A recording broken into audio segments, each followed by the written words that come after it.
بسم اللہ الرحمن الرحیم۔ یہ ریڈیو قطر FM 107 ہے۔ اب آپ محمود احمد سے خبریں سنیے۔ ابتدا میں پیش خدمت ہیں اہم خبروں کی سرخیاں۔ صاحب اسم امیر نے جمہوریہ گھانا کے صدر کو ان کے ملک کے یوم آزادی کی سالگرہ کے موقع پر مبارکباد کا برقی پیغام ارسال کیا ہے۔ وزیر اعظم اور وزیر خارجہ نے جو برطانیہ کے دورے پر ہیں کل لندن میں برطانیہ کے وزیر خارجہ کے ساتھ ملاقات کی۔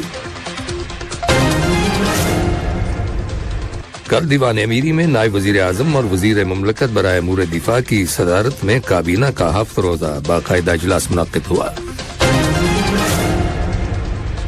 اور قطر کی مسلح افواج کا ایک کارگو طیارہ برادر فلسطینی عوام کے لیے 43 ٹن امدادی سامان لے کر کل مصر کے شہر العریش پہنچ گیا۔ اس امدادی سامان کو بعد میں غزہ کی پٹی میں پہنچایا جائے گا۔ یہ تھی اہم خبروں کی سرخیاں، اور اب سے چند لمحوں بعد تفصیل سے خبریں نشر کی جائیں گی۔ لیجیے اب آپ تفصیل سے خبریں سنیے۔ صاحب اسم امیر شیخ تمیم بن حمد آل ثانی نے جمہوریہ گھانا کے صدر نانا آکوفو آڈو کو ان کے ملک کے یوم آزادی کی سالگرہ کے موقع پر مبارکباد کا برقی پیغام ارسال کیا ہے۔ نائب امیر شیخ عبداللہ بن حمد آل ثانی اور وزیر اعظم و وزیر خارجہ شیخ محمد بن عبد الرحمن بن جاسم آل ثانی نے بھی اس موقع کی مناسبت سے جمہوریہ گھانا کے صدر کے نام مبارکباد کے برقی پیغامات ارسال کیے ہیں۔ کل لندن میں وزیر اعظم اور وزیر خارجہ شیخ محمد بن عبد الرحمن بن جاسم آل ثانی نے جو برطانیہ کے دورے پر ہیں برطانیہ کے وزیر خارجہ ڈیوڈ کیمرون کے ساتھ ملاقات کی۔ ملاقات کے دوران دونوں ممالک کے تعاون کے تعلقات اور انہیں فروغ دینے کے وسائل پر تبادلہ خیال کیا گیا۔ اس کے علاوہ غزہ کی پٹی اور مقبوضہ فلسطینی علاقوں کی تازہ ترین صورتحال، پٹی میں فوری جنگ بندی تک پہنچنے کی کوششوں، شہریوں کی حفاظت اور غزہ میں پھنسے لوگوں کے لیے انسانی امداد کی مسلسل اور بلا روک ٹوک ترسیل کو یقینی بنانے کے بارے میں بھی غور و خوض کیا گیا۔ کل دیوان امیری میں نائب وزیر اعظم اور وزیر مملکت برائے امور دفاع ڈاکٹر خالد بن محمد العطیہ کی صدارت میں کابینہ کا ہفت روزہ باقاعدہ اجلاس منعقد ہوا۔ اجلاس کے بعد وزیر انصاف اور وزیر مملکت برائے امور کابینہ ابراہیم بن علی المہندی نے ایک بیان میں کہا کہ کابینہ نے معذور افراد سے متعلق ایک مسودہ قانون کی منظوری دی اور اسے شورا کونسل کو بھجوانے کا فیصلہ کیا۔ کابینہ نے تنظیم اسلامی تعاون OIC کے رکن ملکوں کی جانب سے انسداد بدعنوانی کے قانون میں تعاون سے متعلق مکہ المکرمہ کنونشن کی منظوری دی۔ کابینہ نے قطر اور جمہوریہ آرمینیا کی حکومتوں کے درمیان ہنگامی حالات کے شعبے میں تعاون کے معاہدے کے مسودے کی بھی منظوری دی۔ بعد ازاں کابینہ نے اپنے اجلاس کے ایجنڈے میں شامل موضوعات پر بحث مکمل کی اور ان کے بارے میں مناسب فیصلے صادر کیے۔ نائب وزیر اعظم اور وزیر مملکت برائے امور دفاع ڈاکٹر خالد بن محمد العطیہ سے کل متحدہ عرب امارات کی مسلح افواج کے chief of staff lieutenant general عیسیٰ بن ابلان المرزوئی اور ان کے ہمراہ وفد نے ملاقات کی۔ Doha international maritime defence exhibition and conference DIMDEX 2024 کے 8ویں ایڈیشن کی سائیڈ لائنز پر ہونے والی اس ملاقات کے دوران دونوں برادر ممالک کے درمیان تعاون کے تعلقات اور انہیں فروغ دینے کے وسائل کے علاوہ مشترکہ دلچسپی کے موضوعات پر تبادلہ خیال کیا گیا۔ قطر کی مسلح افواج کے chief of staff lieutenant general pilot سالم بن حمد بن عقیل النابت اور دونوں جانب کے کئی اعلیٰ افسران نے ملاقات میں شرکت کی۔ نائب وزیر اعظم اور وزیر مملکت برائے امور دفاع ڈاکٹر خالد بن محمد العطیہ سے ڈیمڈیکس 2024 کی سائیڈ لائنز پر رائل برونائی کی مسلح افواج کے کمانڈر میجر جنرل داتو پادوکا سری حاجی محمد اور ان کے ہمراہ وفد نے بھی ملاقات کی، جس کے دوران باہمی دلچسپی کے موضوعات کے علاوہ دونوں ممالک کے درمیان تعاون کے تعلقات اور انہیں مضبوط بنانے اور فروغ دینے کے طریقوں پر تبادلہ خیال کیا گیا۔ انٹرنیشنل ملٹری کوآپریشن اتھارٹی کے صدر بریگیڈیئر جنرل عبدالعزیز صالح السلیتی اور دونوں اطراف کے سینئر حکام نے بھی ملاقات میں شرکت کی۔ قطر کی وزارت بلدیات نے بحرین اسمارٹ سٹیز سمٹ 2024 میں شرکت کی ہے، جو کل ختم ہو گئی۔ سمٹ میں وزارت کے وفد کی قیادت اسسٹنٹ انڈر سیکرٹری برائے شہری منصوبہ بندی انجینئر فہد محمد القحطانی نے کی۔ اس 2 روزہ سمٹ میں پائیدار حکومتی منصوبوں کے ماڈلز، شہری بنیادی ڈھانچے میں مصنوعی ذہانت اور انٹرنیٹ آف تھنگز کے استعمال، smart electricity grid, smart cities کی سیکیورٹی کے لیے اور الیکٹرانک فراڈ کی روک تھام کے لیے آرٹیفیشل انٹیلیجنس یعنی مصنوعی ذہانت کے استعمال پر تبادلہ خیال کیا گیا۔ ریاست قطر نے دبئی میں 3 روزہ ورلڈ پولیس سمٹ WPS 2024 میں شرکت کی ہے، جو ایک محفوظ مستقبل کے عالمی قوتوں کا اتحاد کے سلوگن کے تحت منعقد کی گئی۔ سمٹ میں شریک ریاست قطر کے وفد کی قیادت پبلک سیکیورٹی کے ادارے کے ڈائریکٹر میجر جنرل عبداللہ محمد السویدی نے کی۔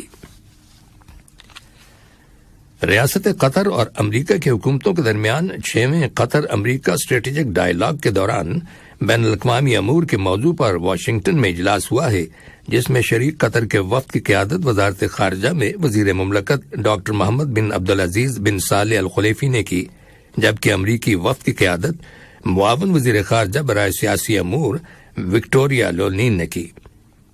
اجلاس کی کارروائی کے دوران متعدد علاقائی اور بین الاقوامی معاملات، خاص طور پر افغانستان، صومالیہ، سوڈان، یوکرین اور لاطینی امریکہ کے حالات کے بارے میں تبادلہ خیال کیا گیا۔ قطر ہلال احمر سوسائٹی QRCS نے یمن کے انتہائی نادار لوگوں کے لیے صحت کی دیکھ بھال اور شیلٹر ایڈ یعنی پناہ گاہ کی امداد فراہم کرنے کے لیے ایک نیا پروجیکٹ شروع کیا ہے، جس کے ذریعے یمن کے دور دراز اور ناقابل رسائی یا پہنچ سے باہر علاقوں میں 60,572 بے گھر اور جنگ سے متاثرہ افراد کی ہنگامی اور مستقل ضروریات کو پورا کیا جائے گا۔ اس پروجیکٹ پر تقریباً $650 ملین امریکی خرچ کیے جائیں گے۔ قطر کی مسلح افواج کا ایک کارگو طیارہ برادر فلسطینی عوام کے لیے 43 ٹن امدادی سامان لے کر کل مصر کے شہر العریش پہنچ گیا۔ قطر ہلال احمر سوسائٹی QRCS اور قطر چیریٹی کی جانب سے فراہم کردہ یہ امدادی سامان، جس میں اشیاء خوردونوش بھی شامل ہیں، غزہ کی پٹی میں پہنچایا جائے گا۔ اب تک قطر کی جانب سے امدادی سامان لے کر جانے والے طیاروں کی تعداد 84 ہو گئی ہے۔ یہ امداد ریاست قطر کی جانب سے دی جانے والی اس انسانی امداد کا حصہ ہے جو برادر فلسطینی عوام کو ان کے موجودہ شدید مشکل حالات کے دوران مہیا کی جا رہی ہے۔ کل ریاض میں خلیج کی کونسل برائے تعاون GCC کے سیکرٹری جنرل جاسم محمد البدیوی سے کینیڈا کی وزیر خارجہ میلنی جولی نے ملاقات کی، جس کے دوران مشترکہ مفادات کے شعبوں میں شراکت داری قائم کرنے کے فریم ورک کے تحت دونوں فریقوں کے مابین اسٹریٹجک ڈائیلاگ کو مستحکم کرنے کی اہمیت کے بارے میں تبادلہ خیال کیا گیا۔ اس کے علاوہ خلیج کینیڈین تعلقات اور مختلف شعبوں میں ان تعلقات کو فروغ دینے کے وسائل پر بھی بات چیت کی گئی اور باہمی دلچسپی کے علاقائی اور بین الاقوامی امور پر تبادلہ خیال کیا گیا۔ یہ خبریں ریڈیو قطر FM 107 سے نشر کی جا رہی ہیں۔ فلسطین کی وزارت خارجہ نے قابض اسرائیلی حکام سے غزہ کی پٹی میں انسانی امداد پہنچانے کی اجازت دینے کے لیے تمام سرحدی گزرگاہوں کو کھولنے کا مطالبہ کیا ہے۔ وزارت نے ایک بیان میں قابض اسرائیلی حکومت کی جانب سے مقبوضہ علاقے، خاص طور پر شمالی غزہ میں امدادی سامان کے داخلے کی ممانعت کی شدید مذمت کی ہے۔ قابض اسرائیلی فوج نے کل مقبوضہ مغربی کنارے کے علاقے میں فلسطینیوں کی گرفتاری کی مہم کے تحت 23 فلسطینیوں کو گرفتار کر لیا۔ فلسطینی خبر رساں ایجنسی وفا کی رپورٹ کے مطابق قابض اسرائیلی فوج نے بیت اللحم، تلکرم اور کلکیلیا میں 8 فلسطینیوں کو اور رم اللہ میں ایک آزاد قیدی سمیت 6 دیگر افراد کو حراست میں لے لیا۔ اسی طرح الخلیل شہر میں 9 فلسطینیوں کو ان کے گھروں پر چھاپے اور تلاشی کے بعد گرفتار کر لیا گیا۔ قابض اسرائیلی فوج نے الخلیل شہر اور اس کے قصبوں اور دیہاتوں اور فلسطینی کیمپوں کے داخلی راستوں پر کئی فوجی چوکیاں قائم کر دی ہیں اور کئی مرکزی شاہراہوں اور دیگر سڑکوں کو لوہے کے دروازوں، سیمنٹ کیوبز اور مٹی کے ٹیلوں سے بند کر دیا ہے۔ اقوام متحدہ کے ورلڈ فوڈ پروگرام WFP کی جانب سے شمالی غزہ کے لوگوں کے لیے انتہائی ضروری اشیاء خوردونوش کی فراہمی کے سلسلے میں کل دوبارہ کوشش کی گئی، لیکن کامیابی نہ ہو سکی۔ قابض اسرائیلی فوج نے خوراک سے لدے 14 ٹرکوں کو وادی غزہ چوکی پر 3 گھنٹے کے انتظار کے بعد واپس بھیج دیا۔ تاہم WFP بھوک کا شکار لوگوں کو کھانا پہنچانے کی ہر ممکن کوشش کر رہا ہے۔ فلسطین کی وزارت صحت کے مطابق غزہ کی پٹی پر گزشتہ سال 7 اکتوبر سے جاری اسرائیلی جارحیت کے نتیجے میں شہید ہونے والے فلسطینیوں کی تعداد 30,717 ہو گئی ہے، جبکہ 72,156 فلسطینی زخمی ہوئے ہیں۔ ان میں اکثریت خواتین اور بچوں کی ہے، جبکہ ہزاروں کی تعداد میں لوگ ملبے تلے دبے ہوئے ہیں، کیونکہ قابض اسرائیلی فوج نے ایمبولینس گاڑیوں اور ریسکیو عملے کو ان تک پہنچنے سے روکے رکھا ہے۔ گزشتہ 24 گھنٹوں کے دوران 86 فلسطینی شہید اور 113 زخمی ہوئے ہیں۔ فلسطین کی وزارت صحت نے انکشاف کیا ہے کہ قابض اسرائیلی فوج نے جان بوجھ کر 348 ہیلتھ ورکرز کو شہید کیا اور 269 کو گرفتار کر لیا، جن میں خان یونس اور شمالی غزہ میں ہاسپٹلز کے ڈائریکٹرز بھی شامل ہیں۔ اور اب کچھ خبریں کھیلوں کے بارے میں۔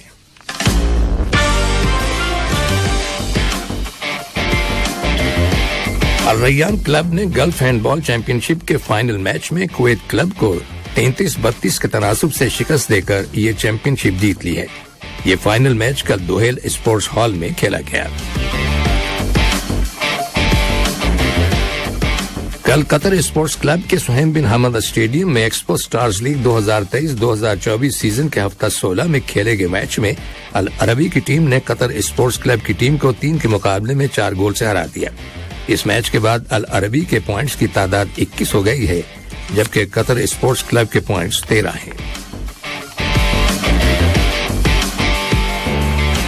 اور کل بیجنگ میں جاپان کے یوکوہاما نے جینان اولمپکس اسپورٹس سینٹر اسٹیڈیم میں AFC چیمپئن شپ لیگ 2023-2024 کے کوارٹر فائنل مقابلے کے پہلے مرحلے میں چین کے شان ڈونگ تیشان کو 2-1 سے شکست دے دی۔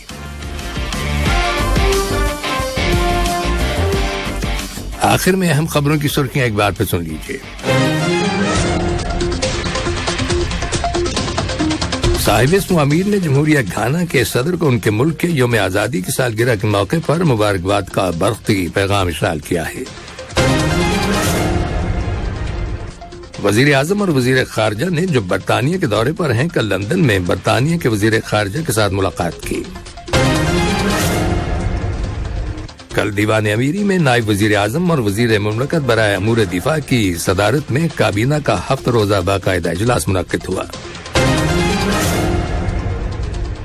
اور قطر کے مسلح افواج کا ایک کارگو طیارہ برادر فلسطینی عوام کے لیے 43 ٹن امدادی سامان لے کر کل مصر کے شہر العریش پہنچ گیا۔ اس امدادی سامان کو بعد میں غزہ کی پٹی میں پہنچایا جائے گا۔ اور اس کے ساتھ